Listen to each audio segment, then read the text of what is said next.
Spoštovane gledalke, cenjeni gledalci, lepo pozdravljeni, spremljate oddajo Dogodki dneva na televiziji Celje. Celje je v prvi polovici letošnjega leta obiskalo 33 tisoč turistov. Na šolskem centru Celje sprejem za svetovne podprvake v robotiki.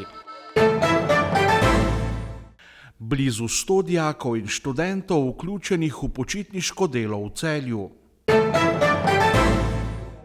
Atleti celjskega Kladivarja na državnem prvenstvu osvojili 7 naslovov državnih prvakov.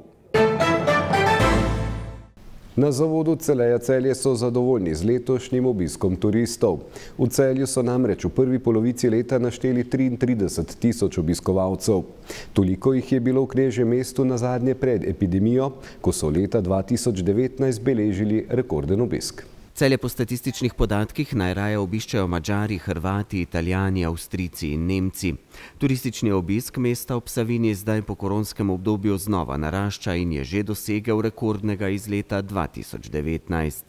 Je največja atrakcija seveda Stari grad Celje, v mesto Pokrajinski muzej, muzej novejše zgodovine, seveda popolnoma nič ne zaostaja tudi tehnopark, ki privablja mlade družine, ki so željni zabave in seveda tudi različnih novosti z področja današnjega tehnološkega razvoja. Zelo atraktivno je tudi turistom obisk mestnega jedra. Povečan obisk pa beležimo tudi na drevesni hiški ter v spominski hiški Alme Karlin. Prav obisk Almine spominske hiše in drevesne hiške je ob dodatni promociji in brezplačnih dogodkih v zadnjem obdobju rasel najbolj. Pri prvi beležijo za 50% višji obisk, na drevesni hiški pa je ta višji za petino. Pozna se tudi promocija mesta na turističnih sejmih v tujini. Pri kreiranju politike obiskovanja sejmov tudi sledimo, kateri obiskovalci največ obiskujejo Celje, kateri novi obiskovalci iz katerih držav prihajajo v Celje. Tako da kot zelo potencialen trg za Celje kot turistično destinacijo se trenutno kaže Italija, Španija in Francija.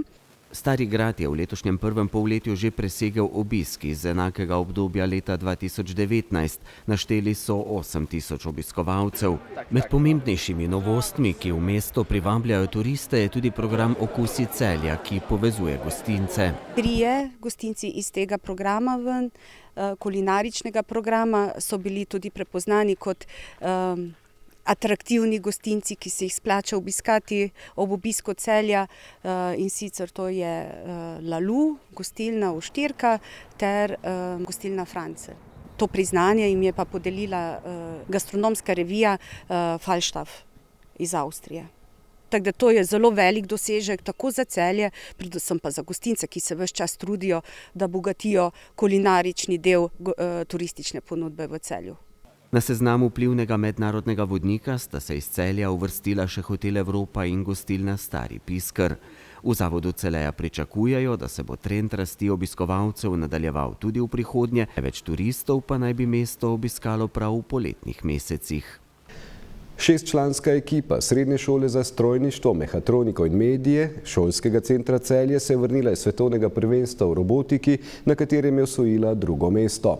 Dijaki 4. letnika programa tehnik mehatronike so v Bordeauxu dosegli največji uspeh šole v zgodovini nastopov na svetovnih prvenstvih.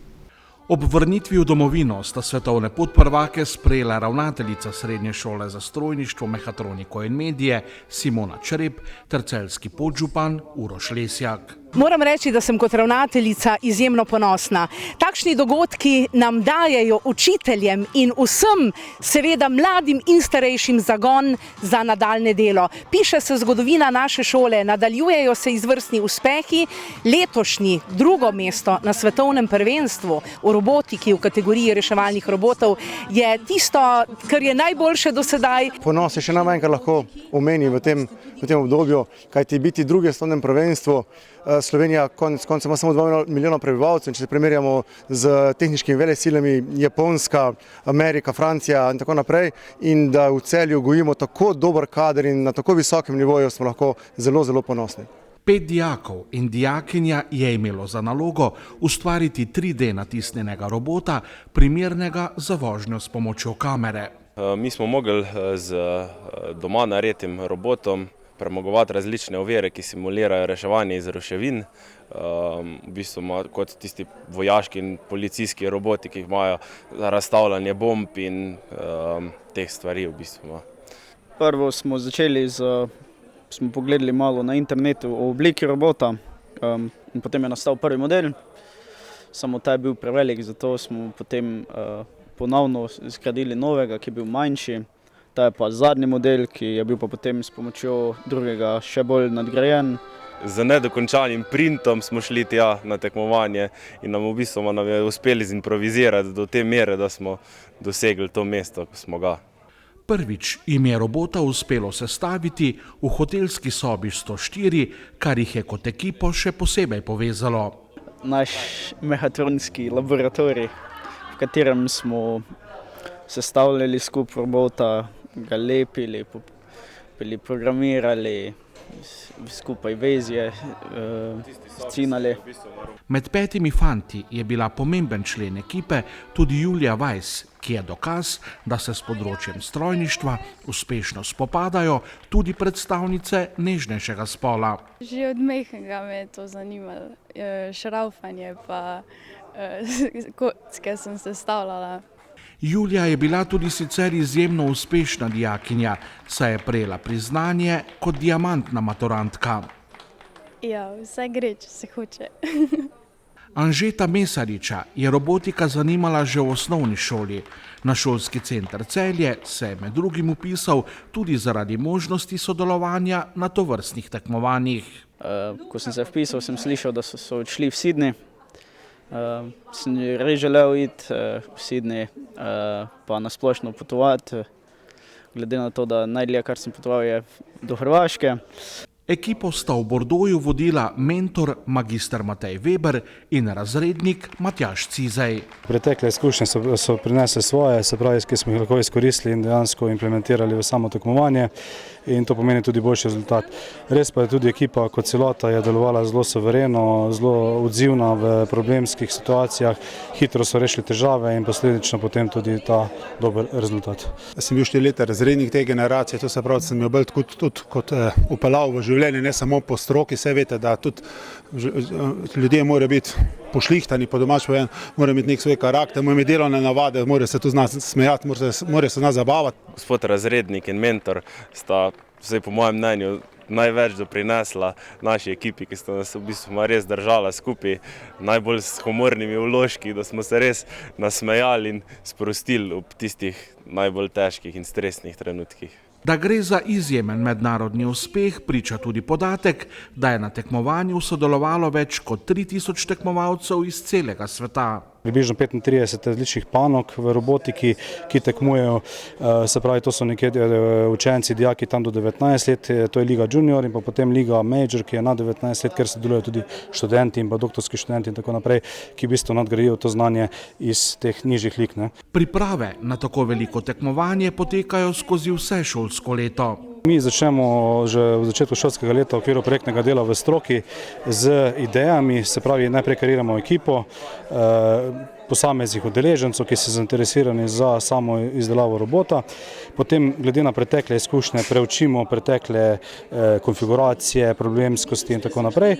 In potem ta nova ekipa skozi celotno šolsko leto razvija tega robota. Pri nas je že zdaj tradicija tovrstnega dela z dijaki prisotna. Gospod Matej Weber, on je preprosto fantastičen. On navdušuje, on je tisti, ki je gonilna sila, se pravi razvijanja tega dela, ustvarjanja timskega duha in to je zagotovo večletno delo. Z uvrstitvijo na letošnjem svetovnem prvenstvu si je šola zagotovila vstopnico za RoboCup 2024, ki bo naslednje leto v nizozemskem Antwerpnu. Se pravi, zdaj gremo drugo leto na prvo mesto. Se pravi, to je zdaj izziv za naslednjo ekipo, za naslednjo generacijo dijakov, ki jih že imam nekako pripravljene na to, da bodo sodelovali. Seveda je pa to tekmovanje, kjer je veliko nekih novih izzivov, nekih problemov in tu ni nekega vnaprej določenega scenarija, tako da poskušali seveda bomo se trudili, dali vse od sebe, pa bomo potem videli, kaj bo dejansko se izpletlo iz tega ven. Naslednja stopnička je naslednje leto v Antwerpnu prvo mesto, dokažemo, smo res najboljši. Potem pa, kar je pomembno, kar je naloga Celja in mestne občine, da ta kader s projekti, s delom, s poslovnim delom privabimo v Celje in ga v Celju tudi obdržimo in tako dokažemo tudi na poslovnem področju, da to zmoremo. Člani ekipe so na sinočnjem sprejemu prejeli spričevala. Razrednik Matjaž Cizej, sicer nekdanji odličen košarkar, pa je ob njihovem slovesu od srednješolskega izobraževanja razmišljal takole. Mi obupati, ne. To je največje sporočilo tu, da je treba ustrajati, pri tem se je treba poživati. Ne. Se pravi, skratka, moram še to povedati, ko sem prišel, jaz vsaki generaciji, ko začnem, povem, da moj cilj je, da se imajo fajno razredu in da naredijo šolo. In moram reči, da ne, da so jo naredili so jo za drugim mestom na svetovnem prvenstvu.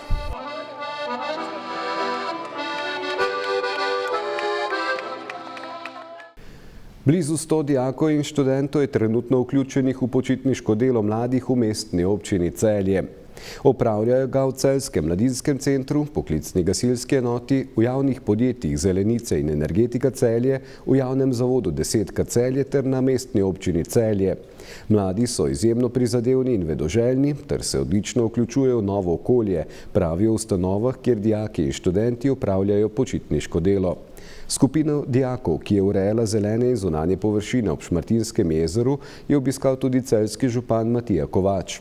V javnem podjetju Zelenice bo počitniško delalo 37 dijakov in dijakinj, še 5 več jih bo v juliju in avgustu v Celjskem mladinskem centru. V poklicni gasilski enoti Celje imajo v tem tednu na počitniškem delu dijakinjo in študentko, v javnem zavodu 10 pa eno študentko.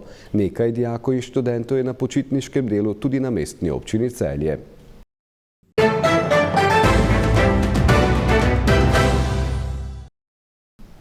Na atletskem državnem prvenstvu v Velenju so atleti in atletinje celjskega Kladivarja osvojili 16 medalj, od tega 7 naslovov državnih prvakov. Med njimi je najboljši rezultat dosegla Tina Šutej, ki je v skoku s palico preskočila 473 cm in le za 3 cm zaostala za svojim državnim rekordom na prostem. Ocena je, bi rekel, pozitivna. Približno smo tudi pričakovali takšen uspeh naših atletov, tako da je klub je enostavno zadovoljen, trenerji so zadovoljni, pa tudi atleti so zadovoljni, zato ker je bilo par izjemnih rezultatov. Normalno komentiral bom spet Tino, katera je enkratno skakala, celo sezono skače, tudi je skočila normo za olimpijado, naslednje leto, tako da bo se normalno pripravila.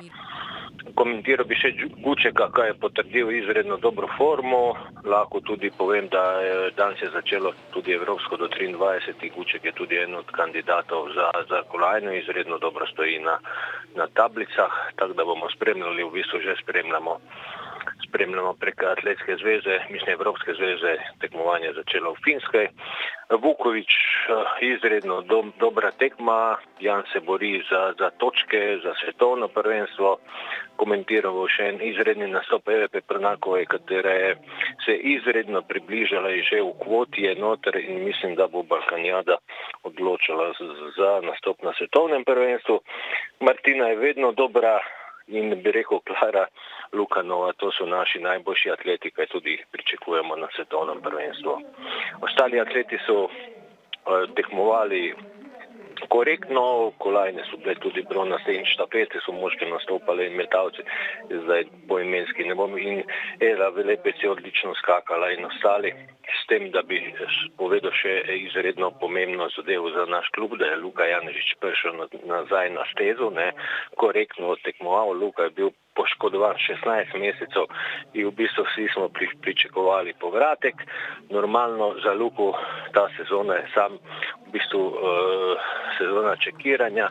Pričakujemo, da bo Luka v naslednjem letu, olimpijskem letu, tekmoval maksimalno in tudi bil sposoben priti do olimpijade. Državno prvenstvo je bilo za Kladivarjeve atlete vrhunec domače sezone.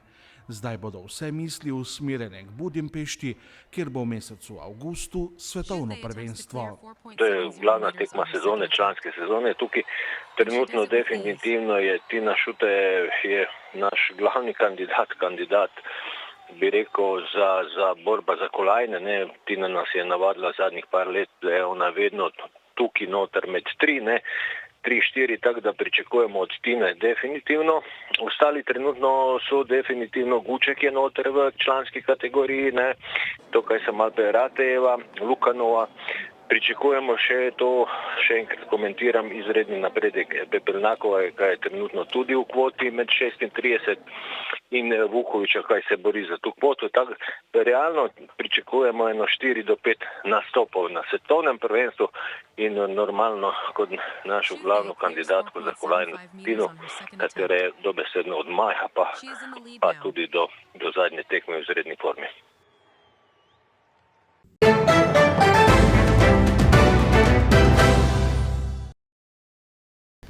Po noči se bo ozračje umirilo in postopno zjasnilo. Jutri bo na Primorskem pretežno jasno, šibko burjo, drugod bo občasno nekaj kopaste oblačnosti. Najnižje jutranje temperature bodo od 10 do 16, ob morju 17, najvišje dnevne od 25 do 29, na Primorskem do 32 stopinj. V soboto in nedeljo bo sončno in spet bolj vroče. Z vremensko napovedjo smo zaključili današnjo oddajo Dogodki dneva. Hvala lepa za vašo pozornost, bodite z nami ponovno jutri. Lep pozdrav in srečno.